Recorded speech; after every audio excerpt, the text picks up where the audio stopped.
Halo, saya Dr. Leo. Selamat datang di channel Malpractice Makes Perfect, channel tentang ilmu hitam dunia kedokteran.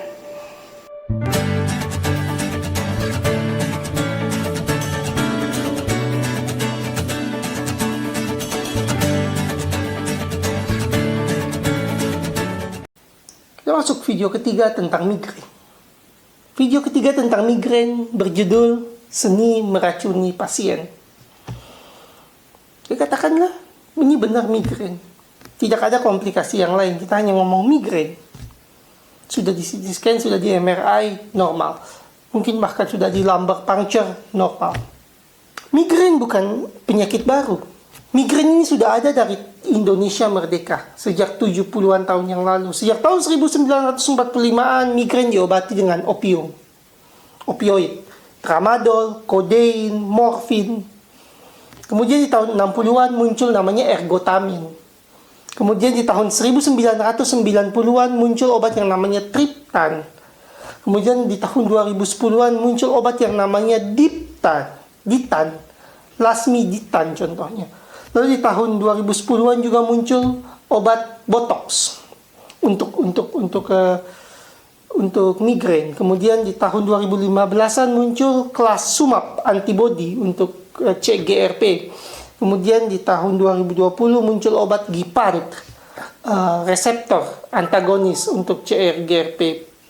Jadi kita ini di tahun 2023 itu sejarah pengobatan migrain itu nggak baru.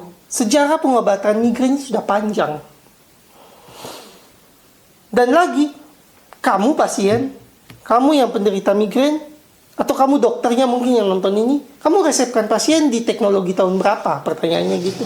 Apakah ilmumu masih stuck di tahun 45-an? Kita racunin pasien pakai opium, jadi pecandu narkoba dia, selesai berobat. Apakah kita masih pakai ergotamin? Pulang stroke, pulang serangan jantung dia. Apakah kita masih pakai triptan? 30% pulang nggak mempan obatnya. Apakah kita masih pakai diptan? Di mana obat yang aman tapi efek sampingnya mengganggu, atau kita sudah masuk di intervensi dengan botox, ataukah kita sudah masuk dengan sumap antibody, atau kita masuk dengan Gepant. Nah, jadi jangan dilihat obat migrain itu satu, enggak, obat migrain itu banyak. Tapi seiring berkembangnya teknologi, obat yang makin baik dan makin aman itu terus muncul. Jurus pertama meracuni pasien migrain adalah tidak mengakui bahwa ilmu kita ketinggalan atau praktek kedokteran kita ketinggalan. Itu ilmu pertamanya. Jadi seakan-akan ergotamin di tahun 2023 itu masih update kok, masih relevan kok. Sumatriptan di tahun 2023 itu masih relevan kok, masih up to date. Udah enggak. Itu up to date 40 tahun yang lalu. Dan saya akan berikan alasan konkret mengapa itu tidak up to date. Kita akan mulai satu persatu. Kita mulai dari opium. Tramadol, kodein, morfin, oksikodon, oksikontin, fentanyl, petidin. Opium ini berbahaya. Ini tanya BNN, opium ini berbahaya.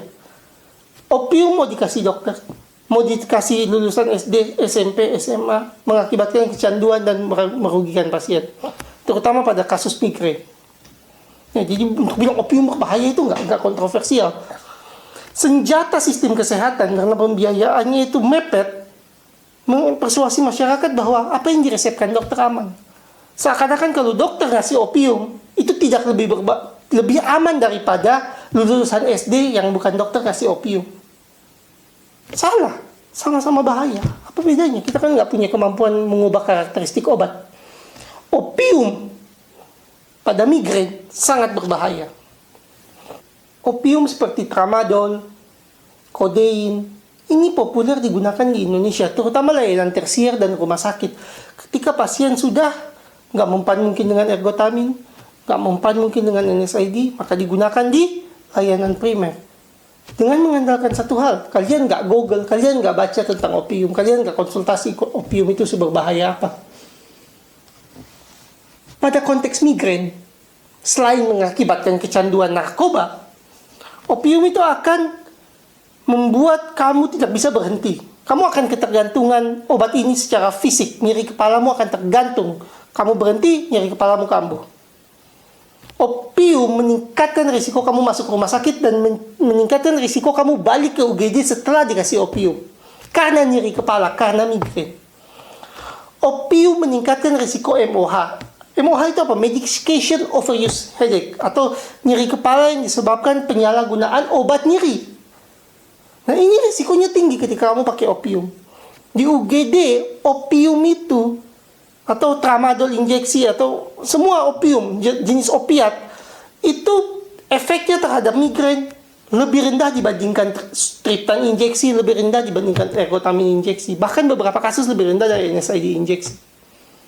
Penggunaan opium, ya, zat-zat yang tadi saya sebutkan, meningkatkan risiko depresi dan kecemasan, gangguan kejiwaan pada pasien. Dan yang terakhir, ketika seseorang kena ketergantungan opium ini, ketika seseorang kena medication overuse headache akibat opium, jadi dia pakai opium berlebihan, dia pakai narkoba ini berlebihan karena resep dokter. Ketika dia berhenti, nyeri kepalanya itu akan lebih berat daripada sebelumnya dan lebih sulit diobati. Lebih tidak mempan dengan triptan, lebih tidak mempan dengan ergotamin. Inilah alasan kuat mengatakan penggunaan opium, penggunaan tramadol, penggunaan kodein, penggunaan fentanyl, petidin, oksikodon, oksikontin pada pasien migrain meracuni pasien. Meracuni pasien dengan ergotamin. Nah, ergotamin ini dari Sabang sampai Merauke pasti pakai. Kenapa? Karena murah. Jadi kalau kadaluarsa kita nggak mikir.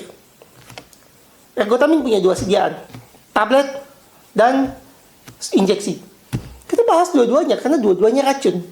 Tablet biasanya dipakai di rawat jalan kan. Jadi kalau pasien rawat jalan ya nggak mungkin dong kita over suntik. Kita pakai tablet. Maksudnya nggak mungkin, itu nggak praktis. Tablet itu 2 mg sampai 4 mg sediaannya. Kamu tahu tablet berapa yang diserap ergotamin tablet? Di badan ergotamin tablet itu bioavailability-nya cuma 2%. Berapa dosis yang dibutuhkan untuk meredakan nyeri kepala? 0,2 mg. Itu artinya apa? Supaya efeknya itu bagus, supaya efeknya itu ada, butuh 5 tablet. Apa bisa kita memberikan pasien tablet 5 sekaligus ergotamin untuk minum?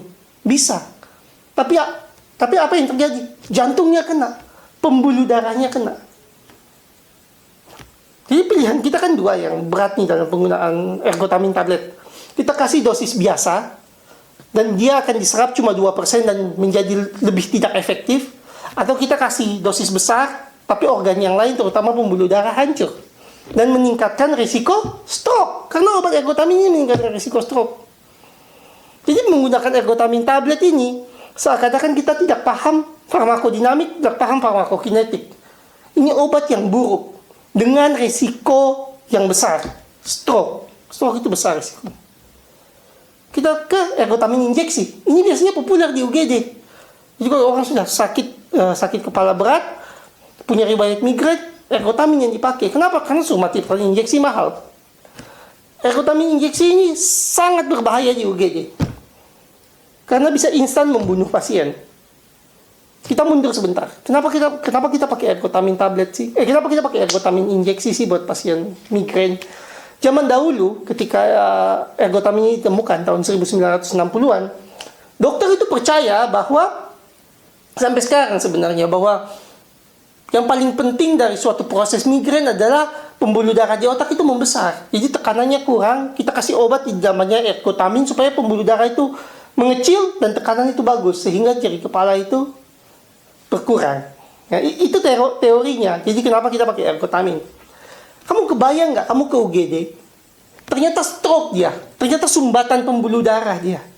Terus disuntik ergotamin tanpa CT scan. Apa yang terjadi? Ya, pembuluh darahnya udah tersumbat, bayangkan pipa udah tersumbat, terus kamu kasih obat yang mengecilkan pipa. Ya tambah hancur otaknya. Instan hancur otaknya. Nah, yang skenario kedua, ini kan masih nyambung sama yang tadi, bahwa sering pasien itu nyeri kepala, kita nggak CT scan, kita nggak MRI, kita langsung obatin.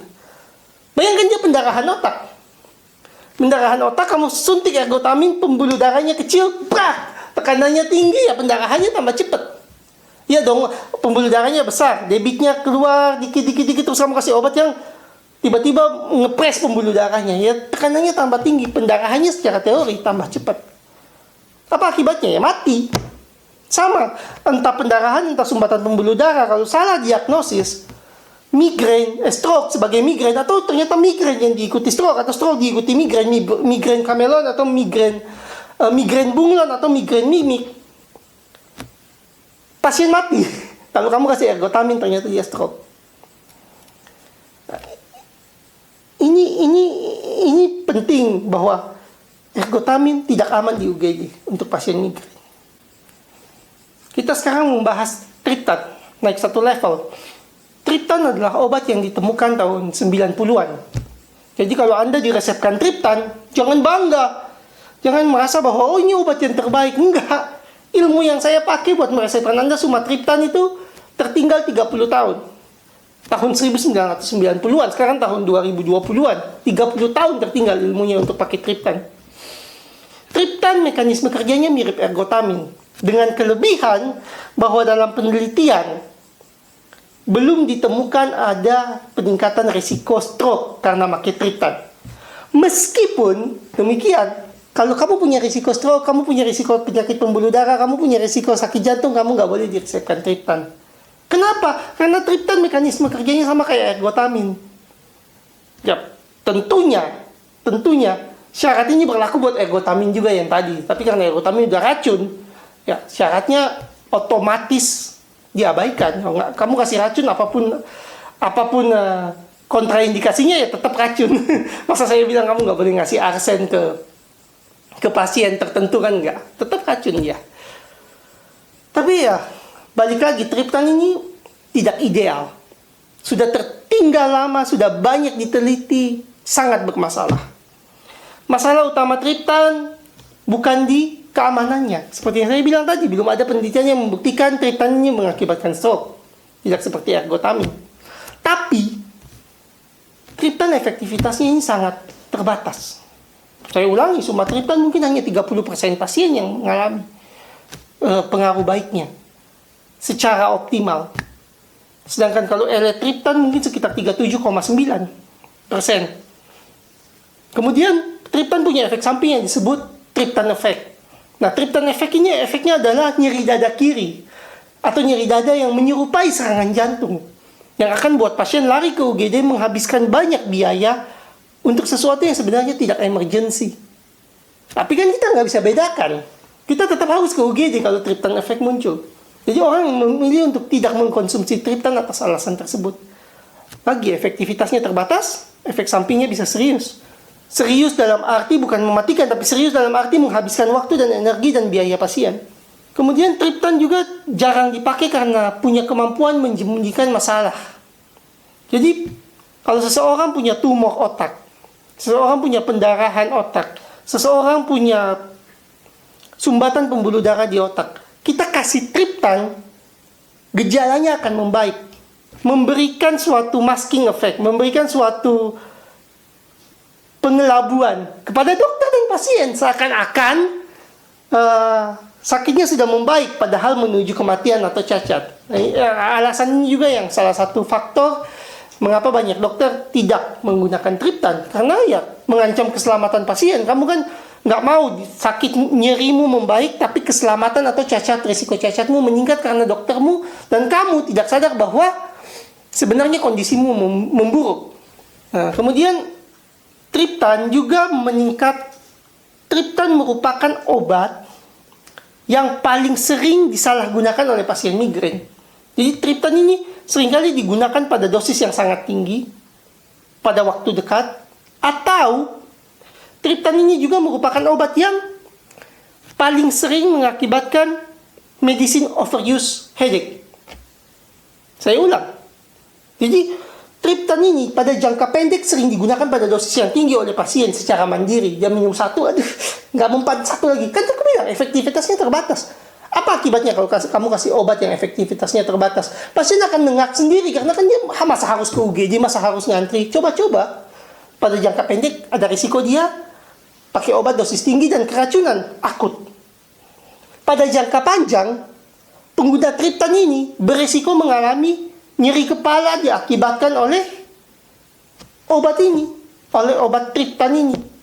Setelah 1,7 tahun rata-rata penggunaan triptan, pasien berisiko besar mengalami medicine overuse headache, yaitu nyeri kepala yang disebabkan oleh penggunaan obat nyeri kepala jangka panjang. Medicine overuse headache. Ini alasan dokter tidak menggunakan triptan dan banyak dokter tidak menggunakan triptan. Jadi triptan ini bukan obat yang aman, bukan obat yang tanpa masalah. Sebaliknya, triptan ini obat yang sangat bermasalah sebenarnya. Dari keselamatan pasien maupun efektivitas. Maka kita temukan obat yang lebih baik, kelas Ditan. Naik satu tingkat. Kita ke Ditan. Biasanya yang terkenal Lasmiditan. Di tahun 2010, ketemu nih obat namanya Lasmiditan. Sangat hype. Diheboh-hebohkan sebagai obat yang menjadi solusi dari masalah triptan dan masalah ergotamin. Yang ergotamin kan sudah racun lah. Tapi sayangnya Ditan ini juga nggak sempurna-sempurna banget. Karena Ditan ternyata efek sampingnya lumayan serius kalau terjadi. Seperti pusing, mual, rasa lelah, mengantuk, vertigo. Bahkan sampai ke rasa emergency seperti vertigo berat atau lemas tengah badan yang menyerupai gejala stroke yang sebenarnya bukan stroke tapi efek samping Ditan. Untungnya, meskipun punya efek samping emergency mirip triptan, Ditan ini lebih efektif. Jadi ketika triptan itu efektivitasnya sangat terbatas, efektivitas Ditan ini bagus. Sudah dibuktikan melalui penelitian Centurion 2021, penelitian Minho 2020, Carissa Johnson 2021, dan penelitian Samurai dan Spartan 2019. Jadi penelitiannya udah banyak tentang Ditan bahwa obat ini memang efektif. Nah, kalau saya ditanya lini pertama penyakit migrain apa, daripada berpikir triptan yang efektivitasnya bahkan di bawah setengah, lebih masuk akal kita menawarkan Ditan atau Lasmiditan atau Revo ini. Sebenarnya ini tidak termasuk di dalam lini pertama ataupun lini keberapa dari pengobatan migrain, tapi NSAID, non-steroidal anti-inflammatory drug atau obat anti-inflamasi non-steroid, banyak disalahgunakan dalam pengobatan migrain. Terutama digunakan bersama dengan paracetamol dan kafein. Nah, ini penting dipahami oleh pasien migrain ya, bahwa kenapa sih salah menggunakan NSAID atau paracetamol atau kafein untuk migrain? Karena obat-obatan ini tidak efektif untuk menurunkan derajat nyeri pasien migrain. Ini nyerinya udah sedang sampai berat loh, kita masih pakai NSAID. Nah, ketika kita resepkan ini ke pasien dan nyerinya itu tidak kambuh, tidak selesai sesuai ekspektasi pasien, apa yang pasien lakukan? Apa dia balik lagi ke kita? Apa dia bayar lagi konsultasi? Apa dia lagi antri di UGD atau antri di poliklinik? Tidak. Yang pasien lakukan ketika kita resepkan NSAID, kita resepkan paracetamol atau kafein, atau kita resepkan dexamethasone atau methylprednisolone untuk bertujuan meredakan nyeri. Yang pasien lakukan adalah apa yang dilakukan akal sehat. Dia minum lagi. Dia minum lagi di dosis yang lebih tinggi. Dia coba lagi di dosis yang lebih tinggi. Karena antri di UGD itu panjang. Antri poliklinik panjang. Belum daftarnya, belum lelahnya, belum izin kerjanya. Ini loh salahnya memakai NSAID, paracetamol, kafein, atau steroid untuk mengobati migrain. Efektivitasnya itu kita tahu setengah dan tidak efektif. Efektivitasnya kita tahu bahasanya terbatas. Tapi kita terus pakai. Kita tetap pakai. Risikonya pasien masuk dalam jurang keracunan akut. Keracunan obat akut. Dan ini memang terjadi. Akut medicine overuse. Di kasus NSAID. Angkanya berapa persen? 63,3%. Kita udah ada datanya bahwa pasien kalau kita resepkan ini berpotensi meracuni diri sendiri dengan dosis yang lebih tinggi. Ini loh kenapa jangan dipakai. Ini loh kenapa kalau kita pakai obat-obatan ini buat migrain sebenarnya di bawah standar. Karena obat yang benarnya udah ada. Lasmiditan, elatriptan, udah ada. Saya bisa ucapkan karena udah ada datanya, udah ada banyak penelitiannya. Kok masih nyangkut di obat yang justru efektivitasnya itu meragukan dan berpotensi menjebak pasien ke keracunan obat. Masalah lain dari NSAID yang terus saya ulang di berbagai video. Video stroke saya bahas NSAID, video nyeri saya bahas NSAID, video autoimun saya bahas NSAID. Karena obat ini yang paling disalahgunakan. Dalam konteks migrain, NSAID meningkatkan resiko stroke. Itu kamu bisa Google. Migrain meningkatkan risiko stroke. Kamu udah tahu ergotamin meningkatkan risiko stroke. Jadi apa yang dialami pasien miskin yang kena stroke karena obat? Ya sederhana.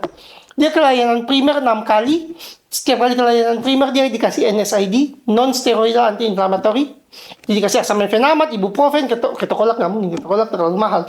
Dia kasih asam mefenamat, ibuprofen, meloxicam, piroxicam. Dia dikasih itu berulang-ulang selama 6 kali. Karena kan nggak mungkin langsung dirujuk.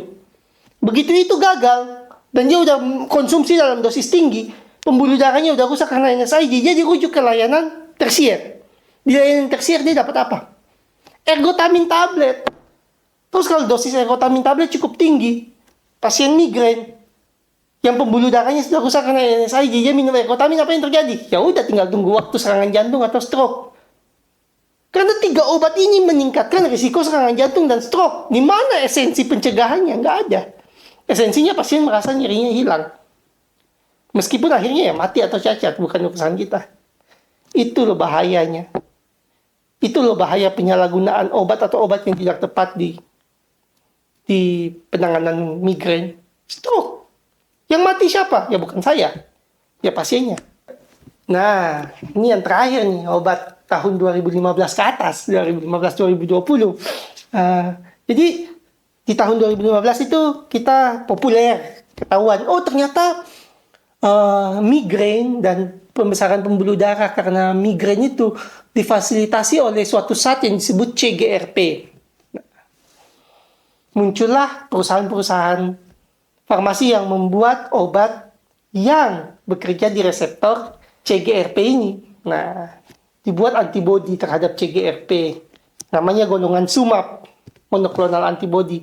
Kemudian di tahun 2020, market atau masyarakat yang punya uang bilang ke perusahaan farmasi, kira-kira gitulah. Kita nggak pengen suntik-suntik, karena antibodi itu harus disuntik untuk SUMAP ini. Ada nggak tablet? Dibuatlah penghambat reseptor yang tablet, Gepan namanya, golongan Gepan. Nah, 2 obat ini buat VVIP, harganya mahal. Tapi kan kamu nggak pengen dong menteri gitu, sekelas menteri lagi rapat tiba-tiba kena triptan efek. Sekelas menteri lagi rapat tiba-tiba kena vertigo. Direktur bank lagi rapat tiba-tiba kena lasmiditan efek sampingnya yang lemas tengah badan. Kamu nggak pengen itu kan? Ini untuk VVIP. Obat paling aman dan efektif so far. Golongan SUMAP dan Gepan. Kedua obat ini efek sampingnya lebih ringan dan efektivitasnya lebih baik dari ditan, triptan, dan ergotamin. Tapi harganya minta ampun dan keselamatan pasien tidak semahal itu. Disclaimer tambahan. Untuk bab 3 ini aja. Karena ada 2 hal yang saya tidak bahas dalam membicarakan pengobatan migrain. Pertama, saya tidak bahas tentang pencegahan. Kedua, saya tidak bahas tentang botulinum toksin. Pertama, saya akan menjelaskan kenapa saya tidak bahas tentang pencegahan. Jadi, di dalam pengobatan migrain itu mirip asma. Ada preventif, pencegahan, ada abortif untuk mengobati saat migrain itu kambuh. Yang saya bahas dari tadi adalah bagaimana mengobati supaya migrain itu hilang nyerinya saat dia kambuh, tapi bukan mencegah migrain itu kambuh. Saya perlu membedakan ini supaya pembahasan kita terfokus. Jadi supaya materi ini mengalir dan kena ke pendengar, saya sengaja untuk mengesampingkan pengobatan di sisi pencegahan migrain. Disclaimer kedua adalah saya tidak membahas botulinum toksin A. Jadi banyak penelitian mengatakan bahwa botulinum toksin A ini bagus dalam mengurangi nyeri akibat migrain. Saya tidak bahas karena pertama ini intervensi, dan saya, seperti yang saya jelaskan di disclaimer, seperti yang saya jelaskan di berbagai video yang setelah saya publikasikan, saya bukan ahli di bidang intervensi. Saya tidak belajar intervensi. Jadi saya membatasi diri saya untuk tidak membahas suatu terapi yang intervensi, yang invasif. Nah, salah satunya ya botulinum toksin ini saya kategorikan invasif karena efektivitasnya, keberhasilannya tergantung pada skill, pada orang yang mengerjakan.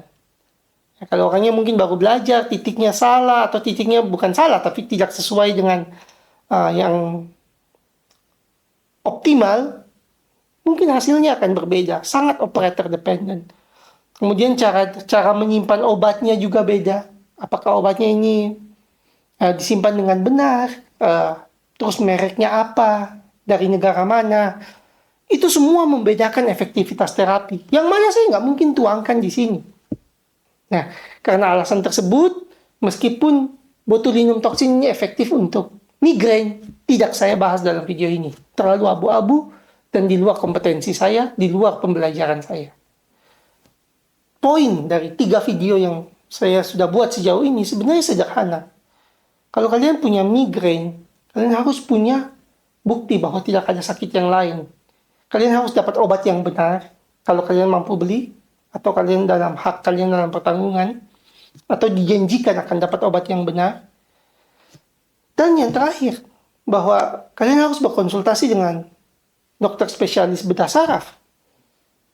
Karena, lagi saya ulang, konyol gitu loh, kalau kalian punya masalah struktural yang bisa dikoreksi dari ilmu bedah saraf, tapi kalian langsung masuk ke pengobatan, terus kalian nengak obat sampai berbagai efek samping, ketika masalah kalian bisa diselesaikan dengan pembedahan.